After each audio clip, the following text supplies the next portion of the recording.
ఉంటున్నాను. పిల్లరా, మరి గడిచిన దినమున బాప్తిస్మంలో 7 పాత్రలు అన్నటువంటి పాఠం మనం ధ్యానం చేస్తూ వస్తున్నాం. ఈ 7 పాత్రల్లో పరలోకం నుండి 4 పాత్రలు, తండ్రి అయిన దేవుని పాత్ర, యేసుక్రీస్తు ప్రభుల వారి పాత్ర, పరిశుద్ధాత్ముని పాత్ర, దేవదూతల పాత్ర మనం కంప్లీట్ చేసుకొని భూలోకం నుండి 3 పాత్రల గురించి ధ్యానం చేస్తూ వస్తున్నాం. అందులో సంఘం పాత్రలు ఉన్నాయి, సంఘం పంపిన సువార్థికుని పాత్ర ఉంది, సువార్తకు లోబడినటువంటి పాపి పాత్ర ఉంది. సో ఈ భూలోకం నుంచి ఉన్నటువంటి 3 పాత్రల్లో సంఘం పాత్ర విషయంలో గత కాలంలో మనం బాప్తిస్మానికి ముందు సంఘం ఎలా ఉండాలి, ఏం చేయాలి అంటే, సంఘం సువార్థికులను, ఆత్మరక్షకులను తయారు చేసే కేంద్రంగా ప్రతి సంఘం ఉండాలి. బాధాకరమైన విషయం ఏంటంటే, సంఘంలో మరి సభ్యత్వం కలిగినటువంటి వ్యక్తులకు సైతం సంఘం అన్న పదానికి అర్థం తెలియని పరిస్థితుల్లో ఉన్నారని, సంఘానికి ఏ పేరు కలిగి ఉండాలో అన్న స్పష్టత కోల్పోయి ఉన్నారని, సువార్థికుడు అంటే ఎవరో, బోధకుడు అంటే ఎవరో కూడా తెలియని స్థితిలో ఉన్నారని, సువార్థికుడు సువార్త చెప్పాలి, సువార్త అంటే ఏంటో కూడా తెలియని స్థితిలో ఉన్నారని, సువార్త అంటే ఇది, బోధకుడు అంటే ఇది, సువార్థికుడు అంటే ఇది, సంఘం అంటే ఇది, సంఘానికి ఏ పేరు ఉండాలని, ఈ విషయాలన్నీ కూడా మనం గడిచిన దినంలో నేర్చుకోవటం జరిగింది. ఈ దినాన్న మనం బాప్తిస్మ సమయంలో సంఘం యొక్క పాత్ర, బాప్తిస్మానికి ముందు సువార్థికుడిని పంపటం అనేది జరుగుతుంది. అయితే బాప్తిస్మ సమయంలో సంఘం యొక్క పాత్ర మనం జాగ్రత్తగా గమనించగలిగితే, ఒకసారి పరిశుద్ధ గ్రంథంలో దేవుడు రాయించినటువంటి చక్కనైన విషయాలు, బాప్తిస్మ సమయంలో సంఘం పాత్ర ఎలా ఉంటుందో జాగ్రత్తగా పరిశీలించేద్దాం పిల్లలు. మనం అపోస్తలుడైన పౌలు గారు ఎఫెసీయులకు రాసిన పత్రిక 3వ అధ్యాయము 8 నుంచి 11 వచనాలు కలిసి ఉంటాయి. జాగ్రత్తగా మనం గమనించగలిగితే, ఇక్కడ బాప్తిస్మ సమయంలో సంఘం ఏ పాత్ర పోషించాలో అన్నటువంటి విషయం రాయబడింది. అపోస్తలుడైన పౌలు గారు ఎఫెసీయులకు రాసిన పత్రిక 3వ అధ్యాయము 8వ వచనం నుండి 11వ వచనం వరకు నేను చదువుతున్నాను, చూడండి.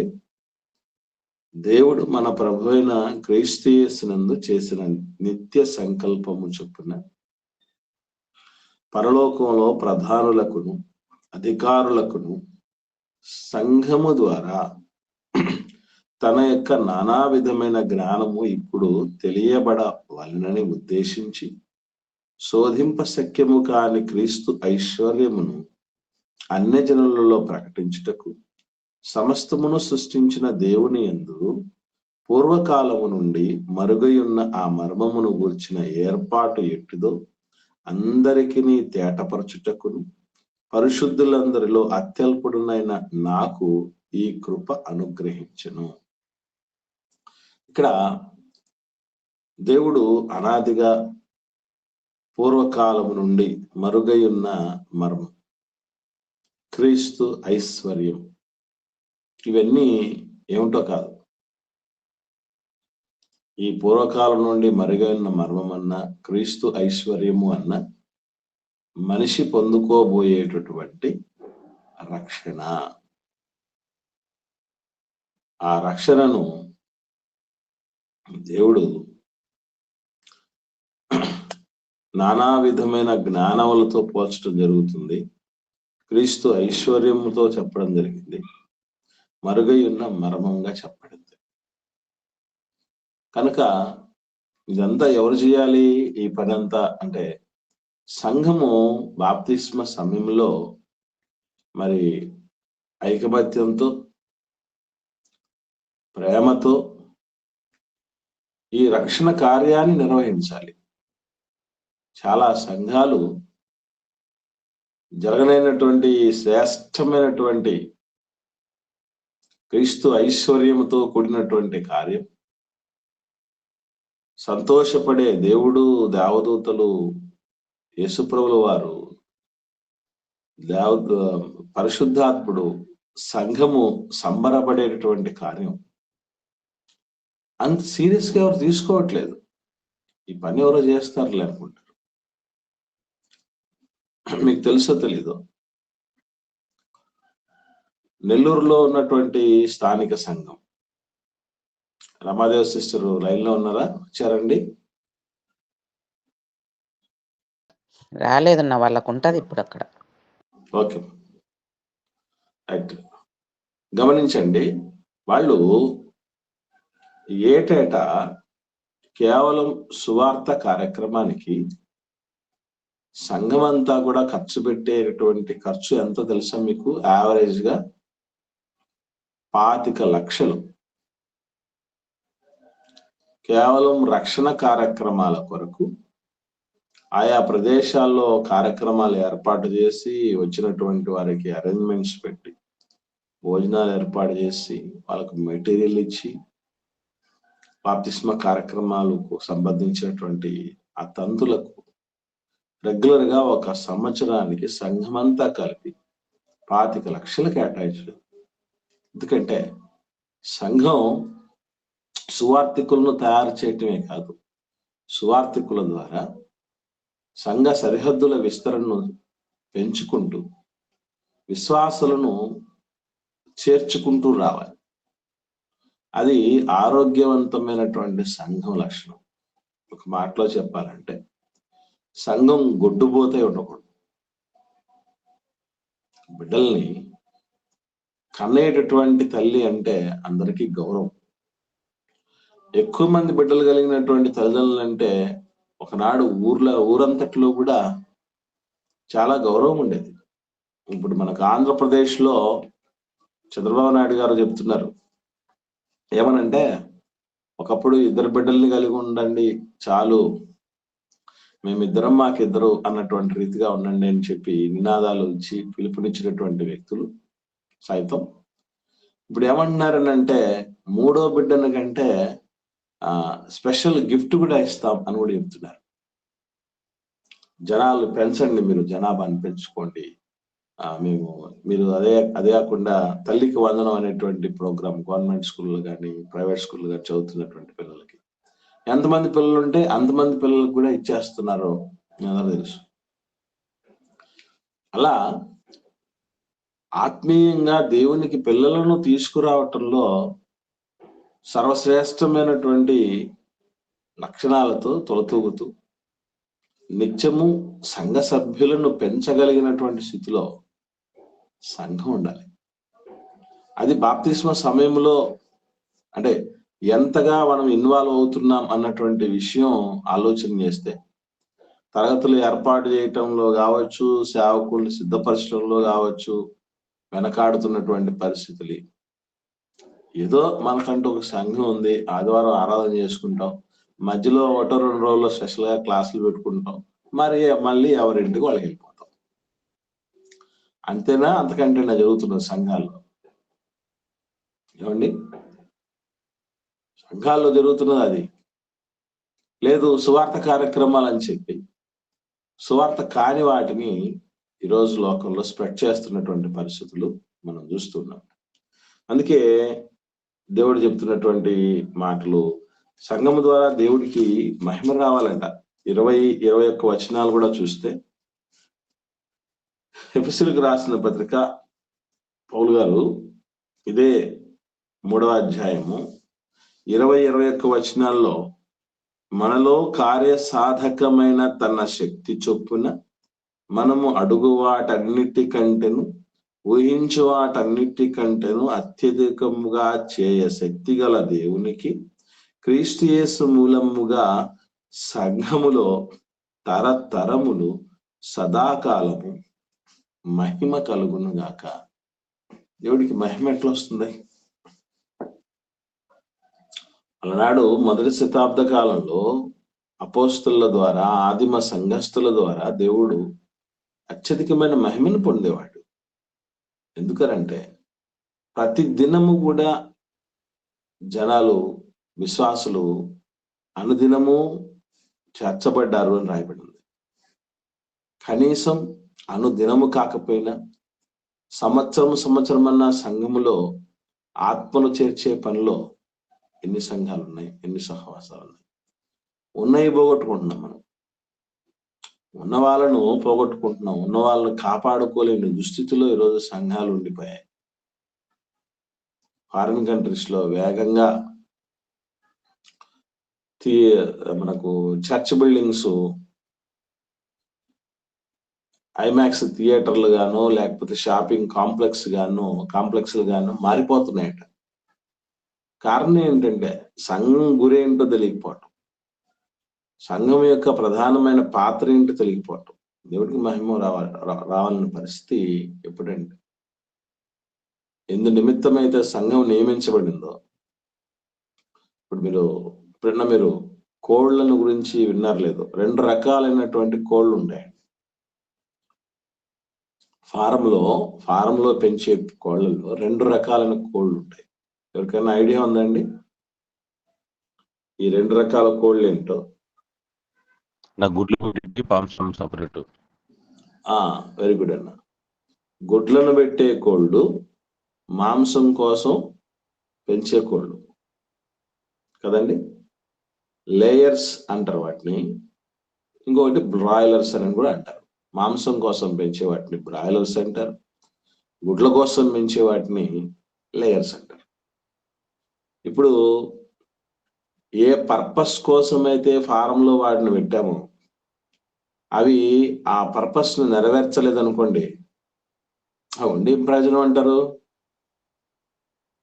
గుడ్లను పెట్టడానికి పెంచుతున్నటువంటి కోడి గుడ్లు పెట్టకపోతే ప్రయోజనం ఏముంది? మాంసం కోసం పెంచుతున్న కోడి మాంసం పెట్టకపోతే, మాంసం ఇచ్చే విధంగా ఎదగకపోతే దానివల్ల ప్రయోజనం ఏముంది? సంఘం ఏం చేయాలి? కార్యక్రమాలు సంఘం ద్వారా. అది ఒకరితో జరిగేది కాదండి. సంఘం అంటేనే అందరూ సంఘటితంగా చేయాల్సింది. ఒక్కరంటే ఒక్కరు లోకంలో ఉన్నటువంటి సంఘాల పరిస్థితులు మీరు గమనించగలిగితే, ఈ సంవత్సరం క్రిస్మస్ లాస్ట్ ఇయర్ కంటే బాగా చేద్దాం, వాళ్ళకంటే కొంచెం తక్కువ చేశాం, ఇంకా మనం గ్రాండ్ గా చేద్దాం, గొప్పగా చేసేద్దాం, రికార్డులు మోగిపోవాలి, ఏమేమి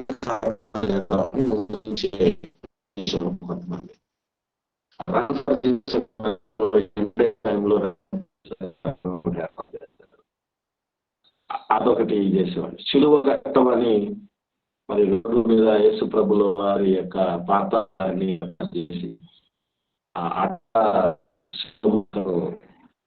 భుజాల మీద చేసి. సో సంఘము ద్వారా మనం సువార్తికుని పంపిన తర్వాత బాప్తిస్మానికి ముందు ఆ సువార్తకు ఒక పాపి లోబడినప్పుడు సంఘమంతా ప్రేమతో ఐకమత్యముతో బాప్తిస్మ కార్యక్రమాలను నిర్వహించి, దీన్ని ఎలా నిర్వహించగలగాలి, ఎట్లా భావించగలగాలి అంటే, మన ఇంటి లోనికి ఒక కొత్త సభ్యుడో సభ్యురాలో జన్మ రూపంలో రాబోతున్నారు అంటే ఎంత సంబరం మనకి. కొందరు పెద్దవాళ్ళు, నాకు మనవడు రాబోతున్నాడు, మనవరాలు రాబోతుంది, నాకు కొడుకు పుట్టబోతున్నాడు, నా కూతురు పుట్టబోతుంది, మళ్ళీ పలానా రిలేషన్షిప్స్ తో వచ్చేస్తారు మనకి అని అందరూ కూడా సంబరపడతారు. మీకు విషయం చెప్పారో లేదు, ఒక మనిషి అంటే ఎన్ని సంబంధాలు తెలుసండి? ఒక మనిషికి భూమి మీద ఎన్ని పాత్రలు ఉంటాయి తెలుసండి? పాత్రలు కలిగిన పేర్లు, సంబంధాలు ఎన్ని ఉంటాయంటే 33 ఉంటాయండి. 33 సంబంధాలు వచ్చినట్టు ఒక భూమి మీద మనిషి వస్తే ఏం సంబంధాలు? కొడుకు, మనవడు, తమ్ముడు, అన్నయ్య, బాబాయి, పెదనాన్న, బావ, మరిది, మునిమనవడు, తాతయ్య, ముత్తాత, ఇలా మొత్తం టోటల్ రిలేషన్షిప్స్ అన్ని కూడా మనం లెక్కేస్తే భర్త, ఇలా కట్టగలిగితే మొత్తం ఆ రిలేషన్షిప్స్ అలాగా 33 రిలేషన్షిప్స్ ఉంటాయి.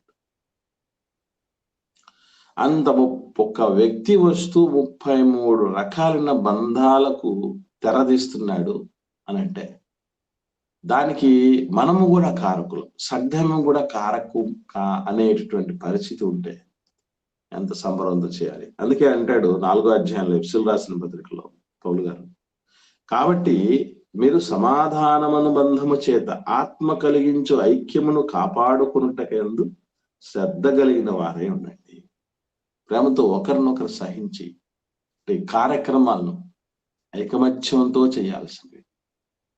ఒక భూమి మీదకి ఒక కొత్త రూపం రావటానికి అందరూ తమ వంతు పాత్రను ఎట్లయితే పోషించగలుగుతారు, డాక్టర్ పోషించటం, తల్లిదండ్రులు పోషించటం, పెద్దలు సూచనలు సలహాలు ఇవ్వటం, జాగ్రత్తలు పడటం, వాళ్ళ వంతు సహకారం అందించడం, అంతా కూడా ఆత్మను రక్షించుకునేటటువంటి కార్యంలో మరి బాప్తిస్మ సమయంలో సంఘటితంగా నేను చూస్తూ ఉంటాం. ఎంత చక్కగా చేస్తారంటే ఈ బాప్తిస్మ కార్యక్రమాలు అనేవి సంఘంలో ఏర్పాటు చేసినప్పుడు శ్రద్ధగా మన ఇంట్లో కార్యం, పెళ్లి జరుగుతుంది మన ఇంట్లో, ఇది మన ఇంట్లో జరుగుతున్న శుభకార్యం అన్నటువంటి రీతిగా వంటలు చేసేవాళ్ళు కొంతమంది ఉంటారు, క్లీనింగ్ చేసేవాళ్ళు కొంతమంది ఉంటారు, ఆ మెటీరియల్స్ అన్ని అందుబాటులో పెట్టేవాళ్ళు కొంతమంది ఉంటారు, సిస్టమ్స్ అన్ని, sound systems, electricity works, online works ఆ చేయడానికి సిద్ధంగా ఉండేవాళ్ళు కొంతమంది ఉంటారు. మధ్య మధ్యలో వాటర్ ఇచ్చేవాళ్ళు, వింటున్నటువంటి వాళ్ళు డిస్టర్బెన్స్ లేకుండా ఉండే విధంగా మధ్య మధ్యలో డ్రింక్స్ ఇచ్చేటటువంటి వాళ్ళు, మీరు ప్రశాంతంగా వినండి, చేయండి, అక్కడ అనుకూల వాతావరణం కలిగించేవాళ్ళు. అంత చక్కగా అందరూ కలిసికట్టుగా కార్యక్రమాలు చేసేస్తారు. వాళ్ళని చూస్తున్నప్పుడు నాకు అనిపిస్తుంది, అరే మన సంఘాల్లో, మన సహవాసాల్లో ఇలాగ ఎప్పుడు జరిగేది అనేటువంటి,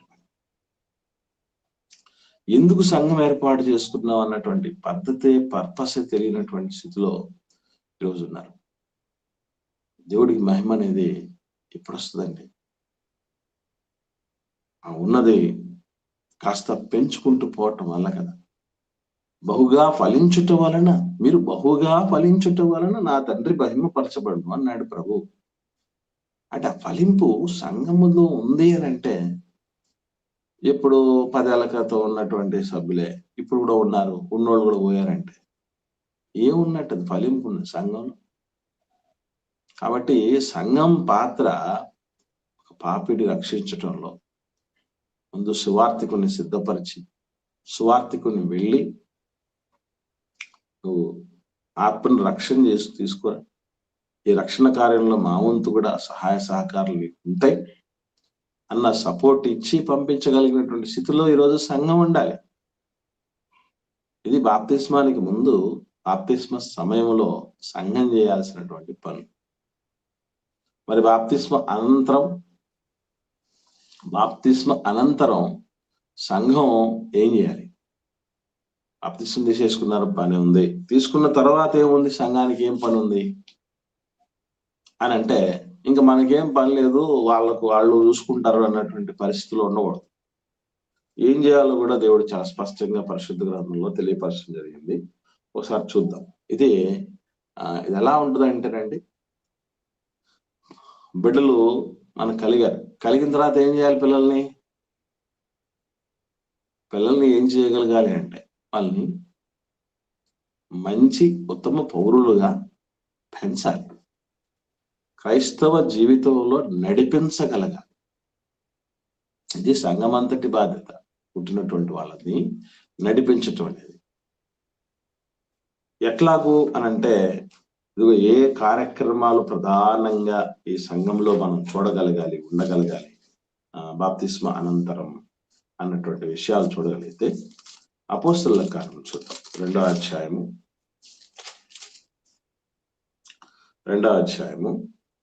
42వ వచనం చూద్దామండి. 42వ వచనం చాలా సార్లు మనం చదివాం. 42వ వచనం చూద్దాం. 46 నుంచి 48వ వచనం వరకు కూడా చూద్దాం. ఒకరు చదవండి 42వ వచనం.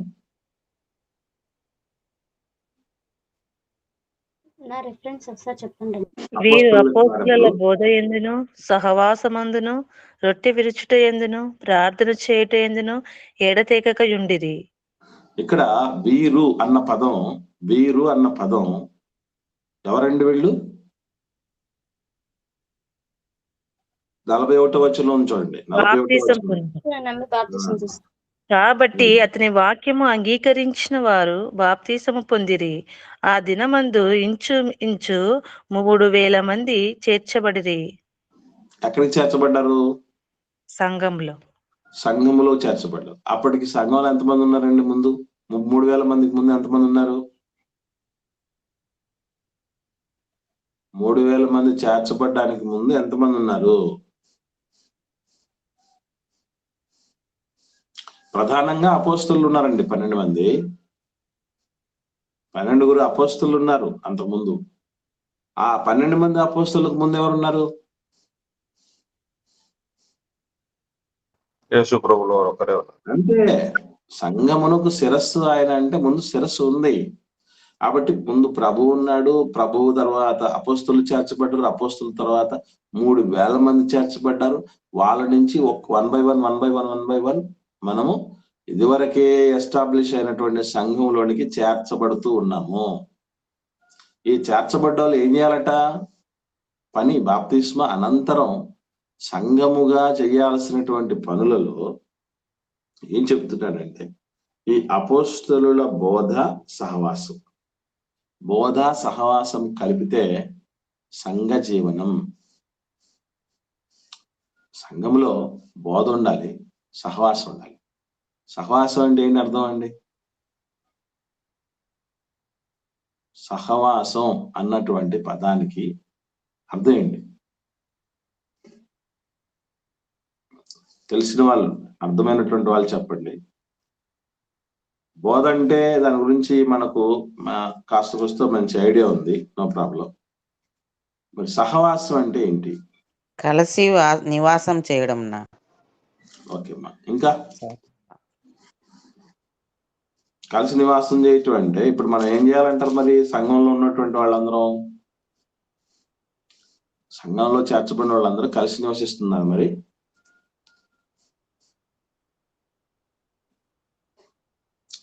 అమ్మా చెప్పండి. భోజనం విషయం అనుకుంటున్నాను నాన్న. ఓకే, అది కూడా మంచిది, కరెక్ట్. ఎందుకంటే సహవాసం అనగానే నేను మీ దగ్గర ఉంటాను, మీ దగ్గరికి నేను వస్తాను, నా దగ్గర మీరు వస్తారు, మనం సహవాసంలో ఉందాము, భోజనం చేస్తాం. ఎవరైతే నా మాట విని తలుపు తీస్తారో వాడి దగ్గర నేను వచ్చి భోజనం చేస్తారని కూడా చెప్తాడు ప్రభు. ఓకే, మంచిది. ఇంకా స్పష్టంగా సహవాసం అంటే ఇప్పుడు అపోస్తలుల కార్యం 2వ వచనంలో ఉన్న మాటని ఫస్ట్ టైం మనం వినట్లేదు కదండి. సహవాసం అనగానే ముందు గుర్తుపెట్టుకోవాల్సిన విషయం ఏంటంటే, చూద్దాం. యోహాను గారు రాసిన మొదటి పత్రిక 1వ అధ్యాయము 7వ వచనం చూద్దాం. యోహాను గారు రాసిన మొదటి పత్రిక 1వ అధ్యాయం 7వ వచనం చదవండి ఒకరు.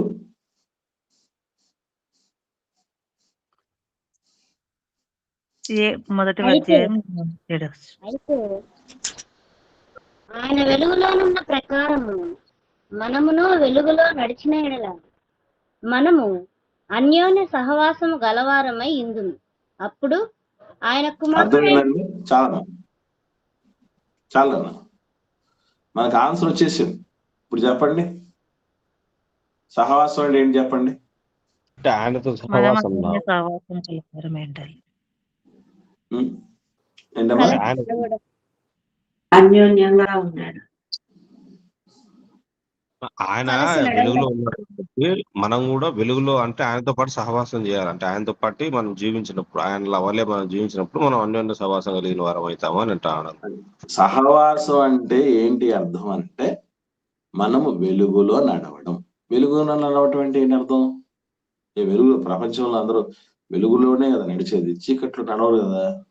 క్రీస్తులో చెప్తున్నటువంటి వెలుగు భౌతికమైన సూర్యుని వెలుగో, చంద్రుని వెలుగో, టార్చ్ లైట్ వెలుగో, థామస్ ఆల్వా ఎడిసన్ కనుక్కున్నటువంటి బల్బు వెలుగు కాదు ఇది. వెలుగు గురించి మాట్లాడుతూ వెలుగు అన్నగాని, వెలుగులో నడవటం అన్నగాని ఏంటమ్మా? వెలుగు అంటే వాక్యమే కదండి. అదేనమ్మా, వాక్యంలో నడవటం అంటే సంఘ ప్రార్థనలో కలవడము, బైబిల్ స్టడీ, స్త్రీల కూడికలో, కృతజ్ఞత కూడికలో, ప్రతి సహవాసంలోనూ కలుసుకొని వాక్యం విని అదే అనుకుంటున్నానని. Okay right. ఒకసారి ఎఫ్ఎస్సీలు రాసిన పత్రిక చూద్దాం, 5వ అధ్యాయం 9వ వచనం చూడండి.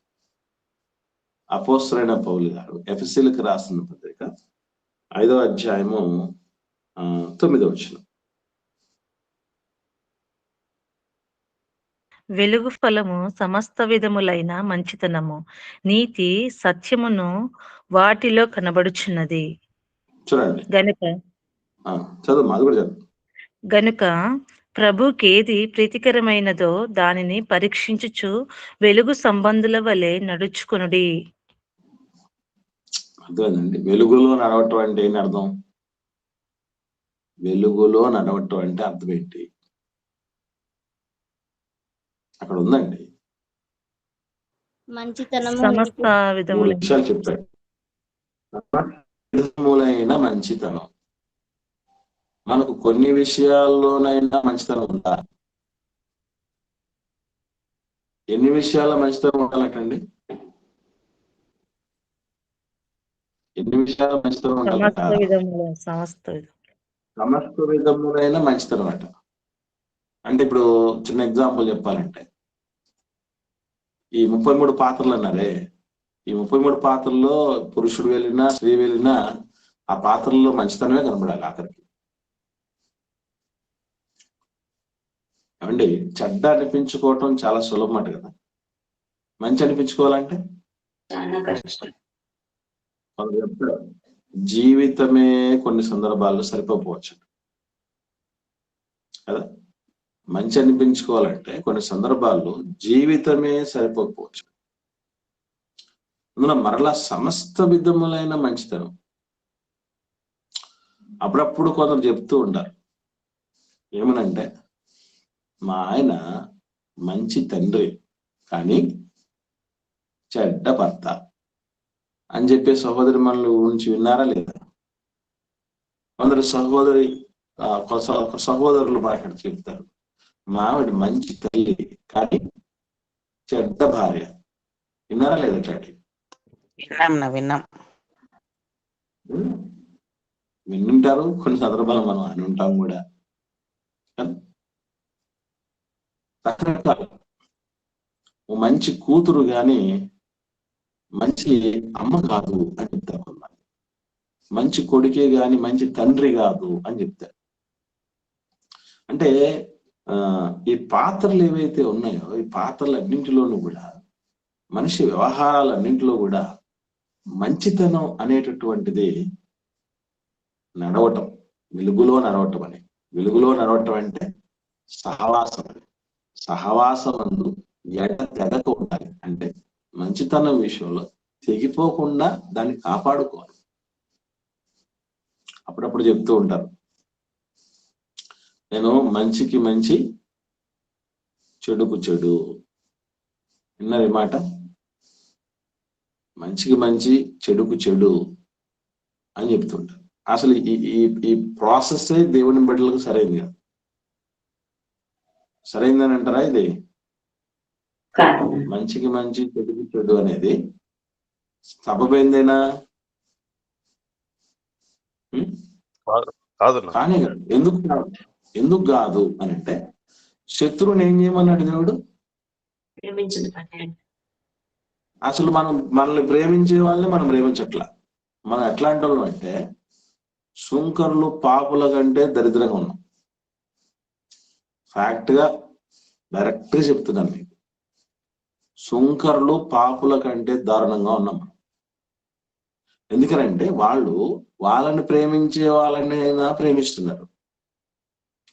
ఈరోజు మనల్ని ప్రేమించే అమ్మా నాన్నల్ని ఎంతమంది ప్రేమిస్తున్నారు? మనల్ని ప్రేమించేటటువంటి ప్రాణ స్నేహితులు కొంతమంది ఉంటారు, వాళ్ళని ఎంతమంది ప్రేమిస్తున్నారు? మనల్ని ప్రేమించి మన కోసం ప్రాకులాడే కొందరు, అందరూ కాదు నేను చెప్పేది, అందరూ అట్లాగా ఉంటారని కాదు, అలా ఉండే వాళ్ళ విషయం చెప్తున్నారు. మన కోసము నిత్యం ప్రాకులాడే తోబుట్టువులు ఉన్నారు, మన కోసం పరితపించేటటువంటి సంఘస్థులు ఉన్నారు, నిత్యం పరితపించేటువంటి విశ్వాసులు ఉన్నారు, కాపరులు ఉన్నారు. వీళ్ళలో ఎంతమందిని మనల్ని ప్రేమించే వాళ్ళని సైతం ప్రేమించేవాడు. అంత దాకెందుకండి, ఎక్కడో వద్దు. కట్టుకున్న వాళ్ళని సైతం ప్రేమించగలిగిన వాళ్ళు ఎంతమంది ఉన్నారు? నిజంగా ప్రేమించేటటువంటి వారిని, ఇటు భార్యని కానీ ఇటు భర్తను కానీ చక్కగా ప్రేమించగలిగినటువంటి పరిస్థితులు ఎక్కడ కనపడుతున్నాయి మనకి? కాబట్టి మనం సుంకర్ల కంటే దారుణమైన స్థితిలో ఉన్నామని లేనండి, చెప్పండి, ఆలోచించండి. కాబట్టి దేవుడు చెప్పినటువంటి సమస్త విధములైన మంచితనముతో మనం దాన్ని పోగొట్టుకోకుండా బతకటం ఎంత సవాలుతో కూడిన పని. సంఘంలో జీవితకాల సహవాసాన్ని దేవుడు ఎందుకు ఇచ్చాడు అవకాశాన్ని? సంఘంలో నువ్వు దుద్దుకో, సంస్కరించబడు, ఒక పరిపూర్ణమైన వ్యక్తిత్వంలోనికి రా అన్నటువంటి రీతిగా ఉండటానికి దేవుడిచ్చిన అవకాశం, లైఫ్, జీవిత కాలం అంతా ఇచ్చాడు. కాబట్టి అపొస్తలుల బోధ, సహవాసం అనేటటువంటిది ఇది సంఘ ఆరాధనలో భాగం. ఆరాధనలో ఏం మనకు ఉంటాయంటే బోధ అనేది ఉంటుంది, సహవాసం ఉంటుంది. ఏ సహవాసం అంటే మనము వెలుగులో నడవటం. వెలుగులో నడవటం అంటే సమస్త విధములైన మంచితనంతో ఉండటం. తర్వాత ఏముంది? మంచితనం తర్వాత నీతిగా బతుకు. నీతిమంతుడు అన్న ట్యాగ్ లైన్ పోగొట్టుకోకుండా మనం కనుమూయాలి. నీతిమంతురాలేనయ్యా అన్న రీతిగా. కానీ దేవుడేమంటున్నాడు? ఆయన స్టేట్మెంట్ ఇస్తూ మనకు గుండెలు అలసిపోయేంత భయం వేస్తుంది ఆ మాట, దేవుడి దగ్గర నుంచి చెప్పిన మాట. ఎందుకంటే ఎవరు దానయ్య చెప్తే కూడా గెట్టకో పట్టకో తెలియకో అని చెప్పాడు అనుకోవడానికి. దేవుడే ఇచ్చిన స్టేట్మెంట్ ఏంటి? నీతిమంతుల విషయంలో నీతిమంతుడు లేడు, ఒక్కడు లేడు. ఒక్కడు లేడు అంటున్నాడు ఏంటి? మరి సేవకుల సంగతి ఏంటి? సంఘ పెద్దల సంగతి ఏంటి? విశ్వాసుల సంగతి ఏంటి? నీతి అంటేనే మనకు తెలియదా? నీతి అంటే కొన్ని సందర్భాలు దేవుడు చెప్పాడు. అబ్రహాము దేవుని నమ్మినము, అది అతనికి నీతిగా ఎంచబడు. దేవుణ్ణి అబ్రహాము గారు నమ్మినట్టుగా నమ్మగలిగితే అప్పుడు మనకు నీతి ఉన్నట్టు అర్థం. ఆయన ఎట్లా నమ్మాడు? ఆయన ఎలా నమ్మాడు? దేవుణ్ణి ఎలా నమ్మాడు అనుకుంటున్నారు? తెలీదా? లేని వాటిని ఉన్నట్టుగా పెరుగుడమ్మా, లేని వాటిని ఉన్నట్టుగా నమ్మాడు. సో వీటన్నిటితో పాటు ఆయన గురించి మాట్లాడుకోండి. నిజంగా ఆశ్చర్యకరమైనటువంటి గుణం మన విశ్వాసులకు తండ్రి అయినటువంటి అబ్రహాం గారు కనబడుతుంది. ఒకసారి 11వ అధ్యాయం 8వ క్లాస్ నుంచి చూద్దాం. వాయిస్ మళ్ళా బ్రేక్ అవుతుంది అన్న. మళ్ళీ బ్రేక్ అవుతుందమ్మా. ఇప్పుడు బాగా అందరికి ఎట్లే ఉందా? ఇప్పుడు బాగా వస్తుంది. ఇప్పుడు బాగా రైట్. ఓకే అన్న, రైట్. గమనించండి, హెబ్రీయులకు రాసిన పత్రిక 11వ అధ్యాయము 9వ వచనం చూడండి. 9వ వచనం ఏమన్నా చూడండి.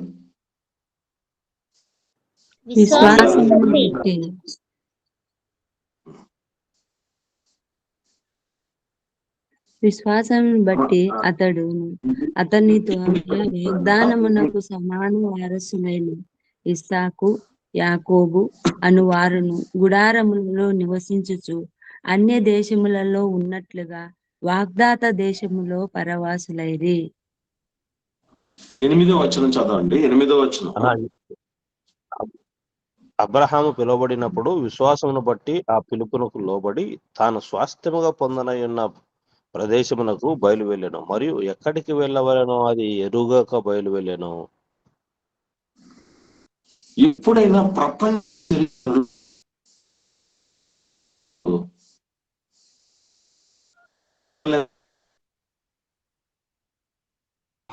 వాయిస్ బ్రేక్ అవుతుంది.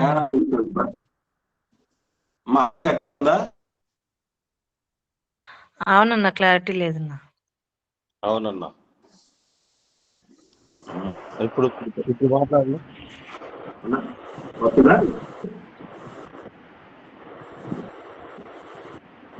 చూడట్లేదు.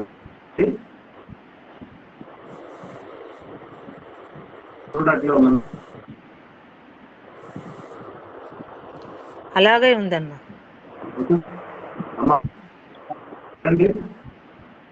అసలు కొద్దిగా లొకేషన్ మార్చాల్సిందేనా? కొద్దిగా లొకేషన్ మార్చండి.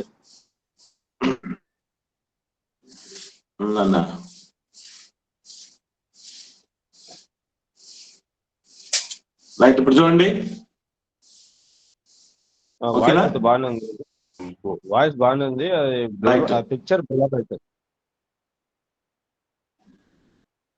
ఓకే అన్న. ఓకే, పిక్చర్ రాకపోయినా పర్లేదు. ఒకసారి వాయిస్ వరకు చూడండి. వాయిస్ వరకు ఓకేనా? ఇప్పుడు బాగానే క్లియర్. రైట్. వినండి, ఇక్కడ మనం ప్రపంచ చరిత్రలో గమనిస్తే ఎక్కడైనా సరే బస్ జర్నీ కావచ్చు, ట్రైన్ జర్నీ కావచ్చు, ఫ్లైట్ జర్నీ కావచ్చు, ఎక్కడికి వెళ్ళాలో తెలియకపోయినా జర్నీకి ప్రిపేర్ అయ్యామా మనం ఏమైనా? ఎక్కడికి వెళ్ళాలో తెలియదండి అసలు. ఎక్కడికి వెళ్ళాలో కూడా తెలియదు. ఎక్కడికి వెళ్ళవలెనో తెలియకనే బయలు వెళ్ళంటే అబ్రహాము గారి జర్నీ మీ జర్నీ, నా జర్నీ లాంటిది కాదు. ఆయన దగ్గర ఎంతమంది ఉన్నారనుకున్నారు? విస్తారమైనటువంటి ఆస్తి ఉంది, పశువులు ఉన్నాయి, దాసి జనాలు ఉంటారు. పెద్ద కుటుంబమైంది, పెద్ద సంసారం అంటారే.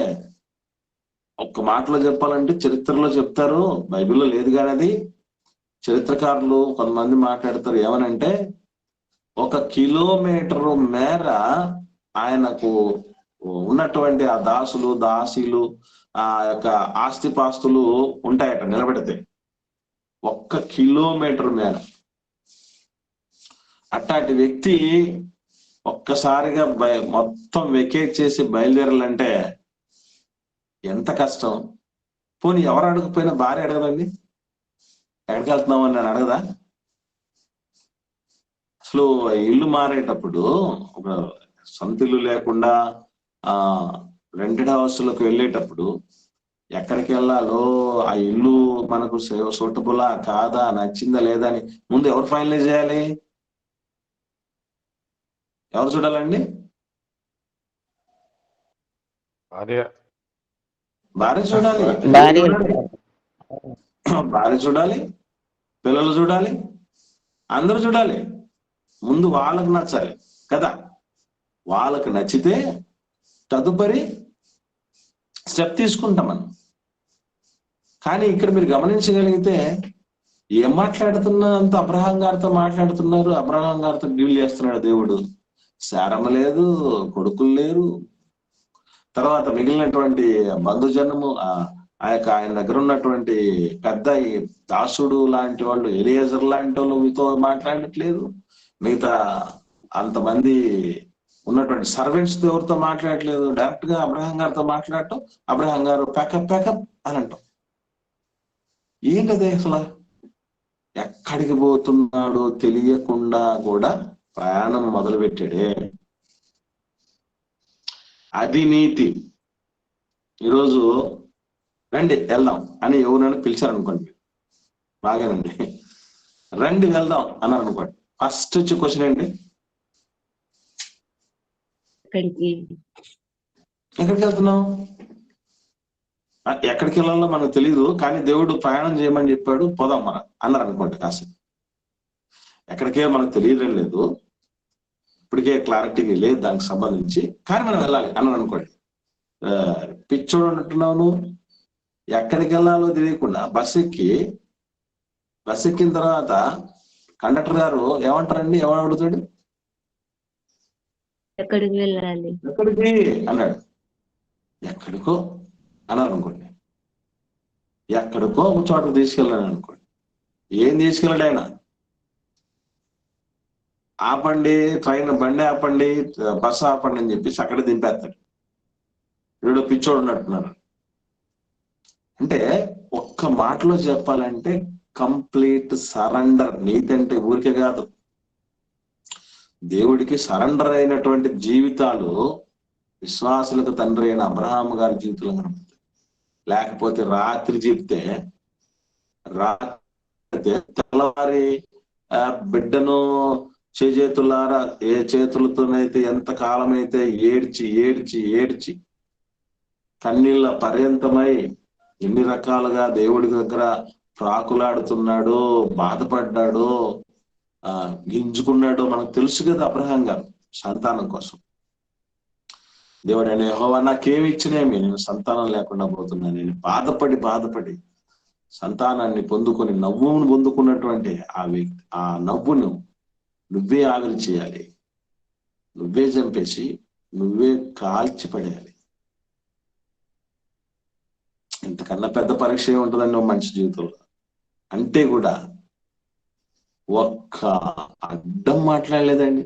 ఎక్కడో సుధమ గుమర్రాన్ని నాశనం చేయబోతున్నానని అంటే, దేవా అక్కడ 50 మంది ఉంటే రక్షించవా, 30 మంది ఉంటే రక్షించవా, 20 మంది ఉంటే రక్షించవా, 10 మంది ఉంటే రక్షించవా అని బేరసారాలు ఆడాడే.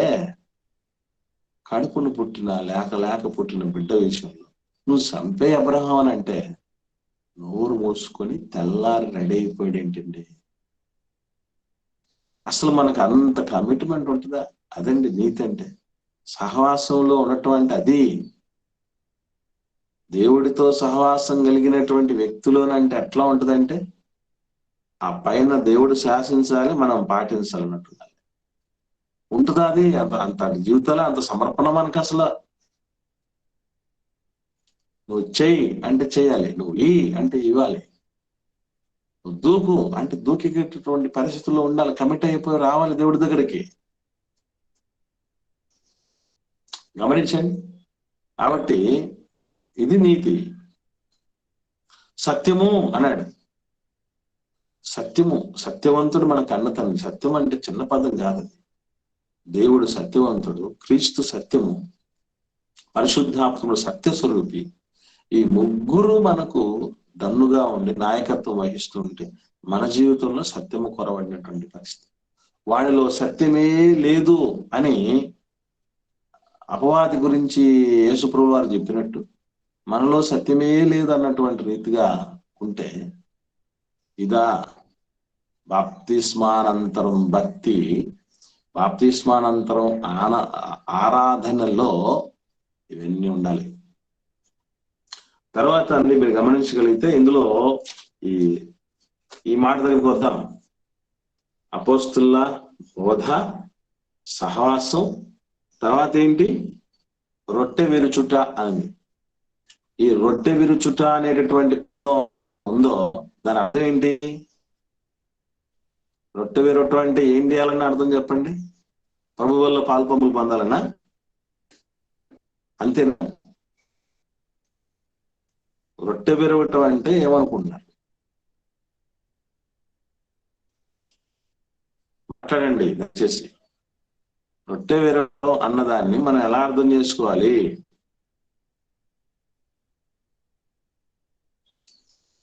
నా మాట వినపడలేదండి? ఏకత్వంలో భిన్నత్వం లాగా అందరం ఒకటిగా ఉండి పంచుకోవాలి సమిష్టిగా అని కదా. ఓకే, ఇంకా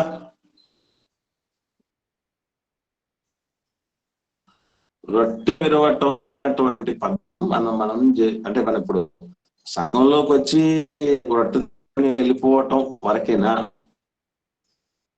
లేదంటే వేరే విధంగా మనం ఏమన్నా?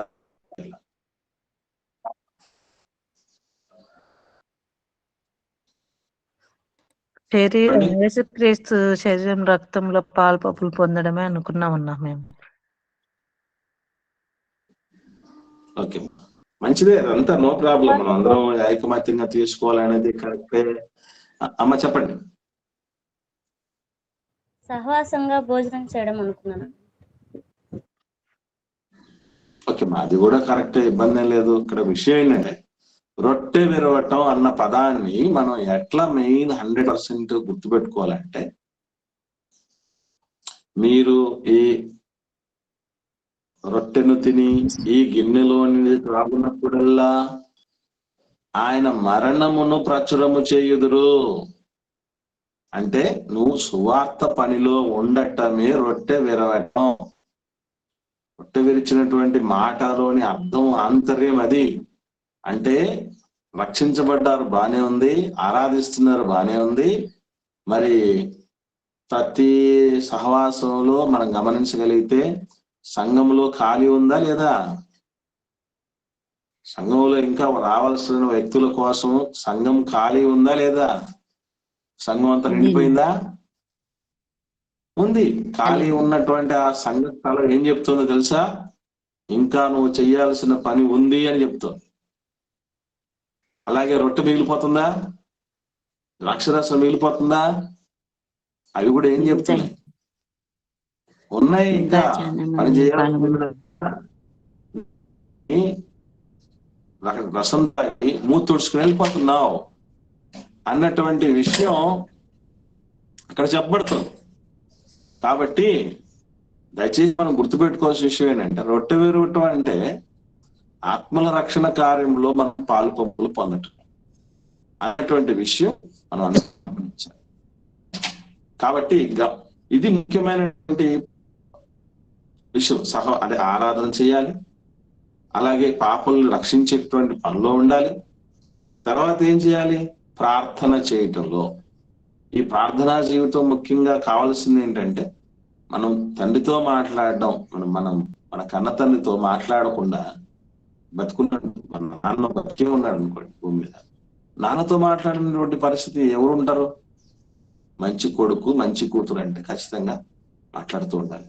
మాట్లాడి ఇంట్లో జరుగుతున్నటువంటి విషయాలు చెప్పాలి. చెప్పిన దానికి పరిష్కారం నాన్న తన అనుభవంతో చెప్తాడు, పరిష్కారం సూచిస్తాడు.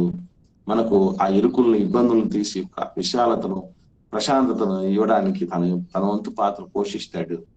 కాబట్టి ఈ ప్రార్థనా జీవితం శోధనలో ప్రవేశించకుండా ఉండు నిమిత్తం, మనం డైవర్ట్ అయిపోకుండా ఉండటం కోసం ఖచ్చితంగా ఆ ప్రార్థనా జీవితం అనేది కలిగి ఉండటం. ఇవన్నీ కూడా బాప్తిస్మ అనంతరము మనము చేయాల్సినవి. సీనియర్స్ ను చూసి జూనియర్లు అప్పుడే వచ్చినటువంటి వాళ్ళు నేర్చుకోవాల్సినవి. కాబట్టి ఆరాధనలో, బోధలో, సహవాసంలో బతకటం, అలాగే సువార్త ప్రకటనలో ఉండటం రొట్టె విరవటం అంటే ప్రార్థనా జీవితం, తండ్రి అయిన దేవుడితో సహవాసం కలిగి ఉంటూ ఆయనతో క్రీస్తు ద్వారా పరిశుద్ధాత్మనితో సహాయంతో మూలుగులను సైతం యాంప్లిఫై చేసి దేవుడికి చెంత చేర్చటం, దేవుడి నుంచి సమాధానం పొందుకొనటం, శోధనల నుంచి తప్పించబడటం, ఇవి సంఘము ద్వారా బాప్తిస్మానంతరం జరిగించాల్సినటువంటి కార్యక్రమాలు. ఇవన్నీ కూడా అటు సంఘానికే తెలియని పక్షాన, సంఘాన్ని నడిపించే బోధకుడికే తెలియని పక్షాన మనకేం నేర్పించగలడు?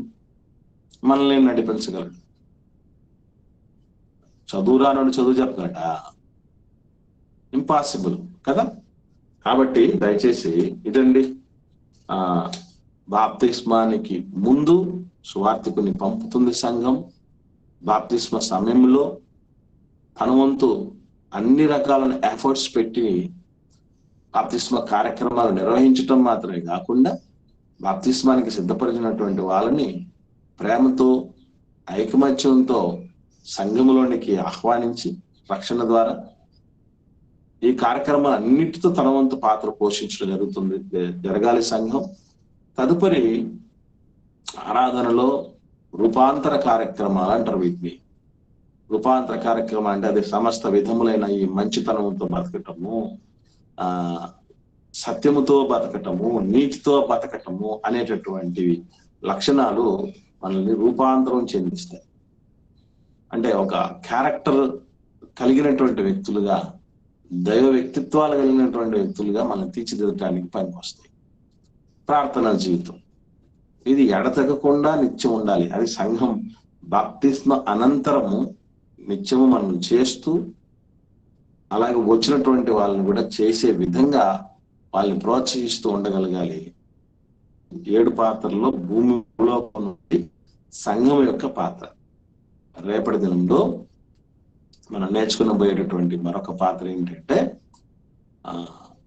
బాప్తిస్మంలో 7 పాత్రల్లో భాగంగా సువార్తికుని పాత్ర. బాప్తిస్మానికి ముందు ఆయన చేస్తాడు, బాప్తిస్మ సమయంలో ఆయన ఏం చేయాలి, బాప్తిస్మ అనంతరం సువార్తికుడు ఏం చేయాలి. మేము ఈ సువార్తికులను ఇక్కడ చెక్ చేసుకొని భవిష్యత్తు సిద్ధపడడానికి ప్రయత్నం చేద్దాం. అయితే దీనికి సంబంధించినటువంటి గ్రౌండ్ వర్క్ కూడా మీరు చేసుకొని రావటానికి ప్రిపేర్ అవ్వాలని నేను ప్రేమతో మనం చేస్తున్నాను.